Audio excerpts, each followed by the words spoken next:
தேர்தலில் என்ன பேச வேண்டுமோ அதைத்தான் பேச வேண்டும். பெரிய பொறுப்பிலே இருக்கிறவர்கள் பண்பிழந்து பேசக்கூடாது, அகந்தையோடு பேசக்கூடாது. இந்த நாட்டினுடைய தலைமை அமைச்சர் நரேந்திர மோடி அவர்கள் எல்லை மீறி பேசுகிறார், தன் நிலை மறந்து பேசுகிறார்.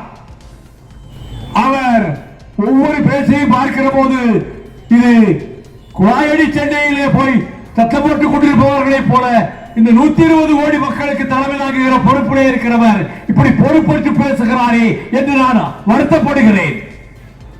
You are unfit to be a prime minister. பிரதம மந்திரியாக இருப்பதற்கு உங்களுக்கு தகுதியே கிடையாது. ஒரு கூட்டத்திற்கு சென்றால் அது ஒரு மாநிலத்துக்கு சென்று மற்ற கட்சிகளை பற்றி சொல்லுகிற பொழுது பண்போடு பேச வேண்டும். திராவிட இயக்கத்தை அழித்து ஒழித்து விட்டுத்தான் எனக்கு வருவேலை. அதுக்கு இன்னொருவன் பிறந்து வர வேண்டும் திராவிட இயக்கத்தை தொடுவதற்கு. நரேந்திர மோடி அவர்களே, அடுத்த முறை உங்களை பார்க்கிற போது நேருக்கு நேராக கேட்பேன், என்ன தைரியம் இருந்தால் எங்கள் திராவிட இயக்கத்தை அழித்து விடுவோம் என்று எங்கள் ஊரிலே வந்து பேசக்கூடிய தைரியம் இருக்கிறதே.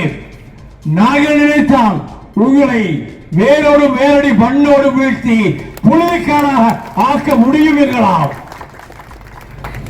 அதனால்தான் சின்ன குழந்தைகள் வீட்டிலே பசியோடும் பட்டினியோடும் காலை உணவு சாப்பிட முடியாமல் பட்டோடையோடு பள்ளிக்கூடத்துக்கு வருகிற பிள்ளைகளும் பசியாற வேண்டும் என்று எண்ணி நம்முடைய தலைவர் முதலமைச்சர் தளபதி ஸ்டாலின் அவர்கள் அந்த சின்னஞ்சிறு குழந்தைகளுக்கும் உணவு வழங்குகிற காலை உணவு வழங்குகிற திட்டத்தை அறிவித்தார். கனடா நாட்டினுடைய அதிபர் ட்ரூடு இந்த செய்தியை தெரிந்து கொண்டு உடனே நான் நம்முடைய நாட்டிலும் காலை உணவு இந்த சின்னஞ்சிறு வயதிலே உள்ளவர்களுக்கு தருகிறேன் என்று சொன்ன போது அங்கே இருக்கிறவர்கள் எல்லாம் யோசனை உங்களுக்கு இப்போது வந்திருக்கிறது, எப்படி வந்தது கேட்ட போது இந்தியாவினுடைய தென்முறையிலே ஒரு பாலிட்டிஷியன் இருக்கிறார், அவர்தான் இந்த திட்டத்தை அங்கே அமல்படுத்துகிறார். அருமையான திட்டம், அதை நான் செய்து காட்டுகிறேன். தாய்மார்களுக்கு பேருந்திலே கட்டணம் கிடையாது, மாதம் 1000 ரூபாய். மாணவர்களுக்கு, தாய்மார்களுக்கு, விவசாயிகளுக்கு அனைத்து தரப்பினர்களையும் பாதுகாக்கக்கூடியவராக நம்முடைய முதலமைச்சர் அவர்கள் இருக்கிறார்கள். முதலமைச்சருடைய திட்டங்கள் அனைத்தும் வருங்காலத்திலே போற்றப்படும், பின்பற்றப்படும். அவர் பேசும்போதும் நிதானம் தவறி பேசுவதில்லை, மிக நிதானமாக பேசுகிறார், அளந்து பேசுகிறார்.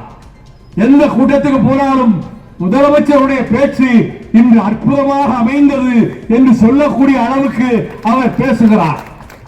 கட்சியை கட்டி கொண்டு போகிறார். இந்தியாவிலே இருக்கக்கூடிய பல்வேறு கட்சி தலைவர்களை ஒருங்கிணைத்து அந்த ஒருங்கிணைப்புக்கு இந்தியா என்று பெயர் வைத்து இந்தியா கூட்டணி என்று அறிமுகம் செய்து வைத்து இன்றைக்கு தமிழ்நாட்டில் அதற்கு தலைமை தாங்கிக் கொண்டு வடபுலத்தாருக்கெல்லாம் வழிகாட்டியாக இருக்கின்ற நம்முடைய தளபதி முதலமைச்சர் ஸ்டாலின் அவர்கள் 100 ஆண்டு கடந்து வாழ வேண்டும், வெற்றி மேல் வெற்றி பெற வேண்டும். இந்த தேர்தல் முடிந்ததற்கு பிறகு அமைச்சரவை அமைகிற போது யாருடைய யோசனையை கேட்டு அமையும் என்றால் அது நம்முடைய தளபதி ஸ்டாலினுடைய பேச்சை கேட்டுதான் அது அமையும் என்று சொல்லி அவர் நீடூழி வாழ்க.